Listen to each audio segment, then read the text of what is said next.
नागौर के सांसद हनुमान बेनीवाल का सरकारी आवास खाली कराने के चक्कर में हाईकोर्ट ने सरकार से एक ऐसा सवाल पूछ लिया है जो आने वाले दिनों में कई नेताओं के लिए परेशानी वाला बन सकता है। हाईकोर्ट ने यह पूछा है कि कितने ऐसे पूर्व विधायक और मंत्री हैं जो इस वक्त सरकारी आवासों में रह रहे हैं, और इसके साथ ही हनुमान बेनीवाल को आवास खाली करने का जो नोटिस दिया था उस पर भी स्टे मिल गया है। यानी एक तरफ हाईकोर्ट ने हनुमान बेनीवाल को स्टे दिया और उसके साथ ही सरकार से भी ये पूछ लिया कि सरकार ये बताए कि कितने ऐसे आवास और बंगले हैं जिनमें पूर्व विधायक पूर्व मंत्री हनुमान बेनीवाल की तरह रह रहे हैं। और हाईकोर्ट ने सरकार से 2 सप्ताह के भीतर जवाब मांगा है। यानी उन सारे नेताओं के नाम सरकार को हाईकोर्ट के सामने बताने होंगे जो बिना पात्र ही विधायकों के बंगलों में, आवास में या फ्लैट में इस वक्त रह रहे हैं। अब इस वक्त की जो स्थिति है, हाईकोर्ट ने जो याचिका पर जो फैसला दिया उसमें हनुमान बेनीवाल को राहत दी है कि उनको आवास खाली नहीं करना पड़ेगा, लेकिन सरकार के लिए परेशानी खड़ी कर दी है।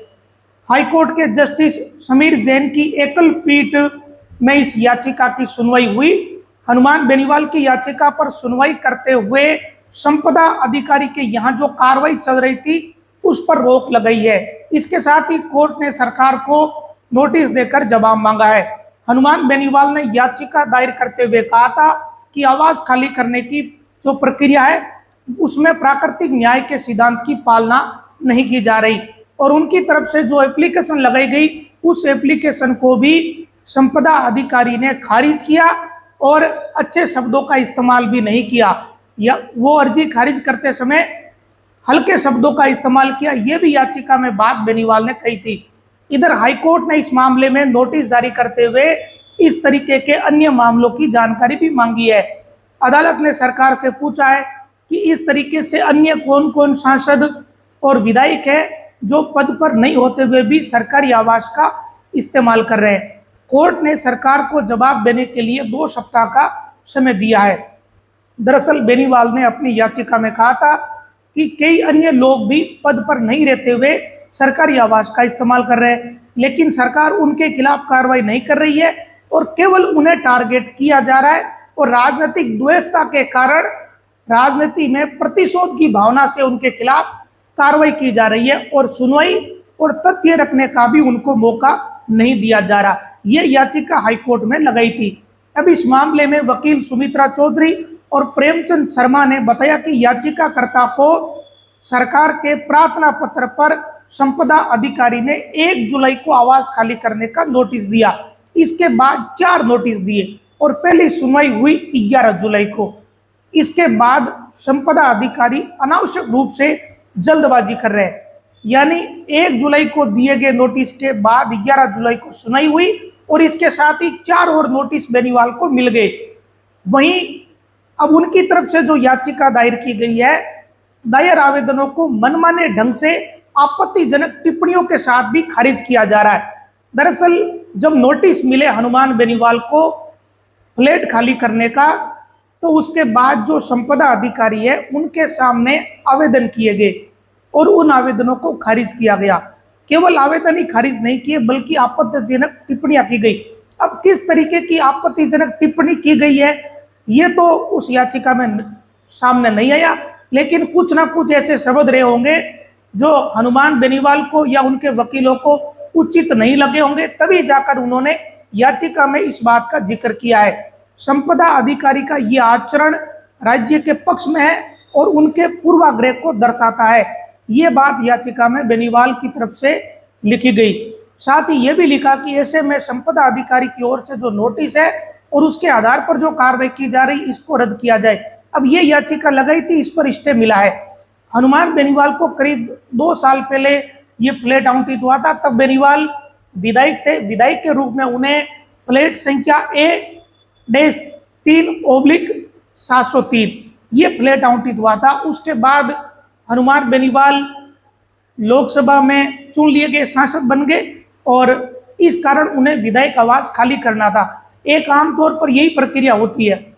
लोकसभा चुनाव में हनुमान बेनीवाल के सांसद बन जाने के बाद सरकार ने जून महीने में हनुमान बेनीवाल को आवास खाली करने के लिए कहा, संपदा अधिकारी के यहाँ प्रार्थना पत्र दायर किया।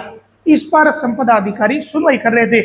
संपदा अधिकारी दरअसल जो विधायकों के सरकारी आवास है या बंगले हैं, जो फ्लैट है, उनकी देखरेख के लिए उनके लिए एक मॉनिटरिंग अधिकारी है, जिन्हें संपदा अधिकारी कहा जा रहा है। अब पूरे प्रकरण में दो बातें महत्वपूर्ण हो गई। एक बात तो यह कि स्टे मिल गया, लेकिन सरकार के लिए परेशानी खड़ी हो गई। ये परेशानी इसलिए खड़ी हुई है क्योंकि जब हनुमान बेनीवाल को नोटिस मिला था तो उसके बाद बेनीवाल ने मीडिया से बातचीत करते हुए कहा था कि बहुत सारे ऐसे नेता हैं जो ना तो राजस्थान में विधायक है ना मंत्री है, उनको फ्लैट अभी दे रखे हैं, और ऐसे भी बहुत सारे लोग हैं जो उन फ्लैटों में या उन बंगलों में रह रहे जो उनकी श्रेणी के नहीं है। गोविंद सिंह डोटासरा, वसुंधरा राजे, मदन राठौड़, ऐसे कई नेताओं पर बेनीवाल ने नाम लेकर आरोप लगाए थे। ये बात शहीद स्मारक का जो धरना चल रहा था वहां बेनीवाल ने कही थी, और कितने ही नाम बेनीवाल ने गिनाए थे। कहा था कि 1 दर्जन से ज्यादा लोग निकल जाएंगे जो अभी भी विधायकों के आवास में रह रहे हैं, लेकिन उन्हें जानबूझकर सरकार टारगेट कर रही है।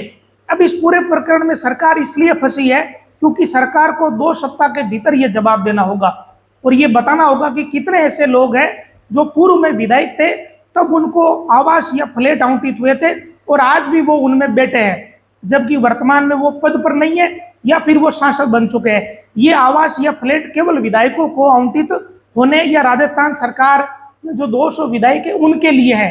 इसके बावजूद ये लंबे समय से परंपरा चली आती रही है कि विधायक जो बन गए उन्हें फ्लैट आवंटित हो गए या जो बंगले आवंटित हो गए जालूपुरा क्षेत्र में, वो लंबे समय से चले ही आ रहे हैं। ये कोई नई बात नहीं है, या केवल ऐसा नहीं है कि केवल हनुमान बेनीवाल ही उन बंगलों में बैठे हैं या उस फ्लैट में बैठे हैं। बहुत सारे राजनेता ऐसे हैं जो सालों से बैठे हैं। तो ये बेनीवाल ने बात जो कही वो कहीं ना कहीं ठीक ही थी कि केवल मैं अकेला नहीं हूँ, बहुत सारे लोग हैं, और अगर बाकी खाली करते हैं तो मैं भी खाली कर दूंगा, मेरे तो यहाँ वैसे भी कोई नहीं रहता।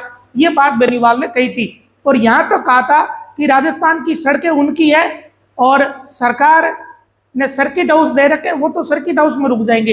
इस तरीके की बातें कही गई थी। फिलहाल संपदा अधिकारी ने जो नोटिस दिए उसके खिलाफ हाईकोर्ट गए, बेनीवाल को राहत मिल गई है और सरकार से 2 सप्ताह के भीतर जवाब भी मांग लिया। अब देखने वाली बात यह रहेगी कि 2 सप्ताह के भीतर सरकार क्या जवाब देगी। अभी इस याचिका का पूरा निस्तारण नहीं हुआ है।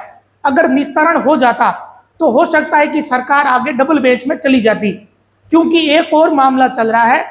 उस मामले में हाईकोर्ट ने याचिका का निस्तारण कर दिया है, लेकिन हनुमान बेनीवाल ने उस याचिका के निस्तारण के अनुसार आगे की प्रक्रिया पूरी नहीं की है, और ऐसा लग रहा है कि उस प्रकरण में बेनीवाल डबल बेंच में जाएंगे। लेकिन ये जो याचिका है इसका पूरा निस्तारण नहीं हुआ। अगले 2 सप्ताह के भीतर सरकार जवाब देगी, शायद उसके बाद हाईकोर्ट कोई अंतिम फैसला उस याचिका पर लेगी। जो दूसरा मामला है वो बिजली वाला मामला है, उस पर बहुत सारे नए डेवलपमेंट चल रहे हैं अंदर खाने, तो उस पर किसी दूसरे वीडियो में आपके साथ जानकारी साझा करूंगा। फिलहाल बेनीवाल के चक्कर में खुद सरकार एक तरीके से फंसी गई है। सरकार फंसे ना फंसे, लेकिन वो लोग जरूर परेशानी में पड़ जाएंगे, वो नेता जो बिना विधायक उन फ्लैटों में या उन बंगलों में बैठे हैं। अगर बेनीवाल को खाली करना पड़ा तो उनको भी वो बंगले आवास छोड़ने पड़ेंगे। नमस्कार।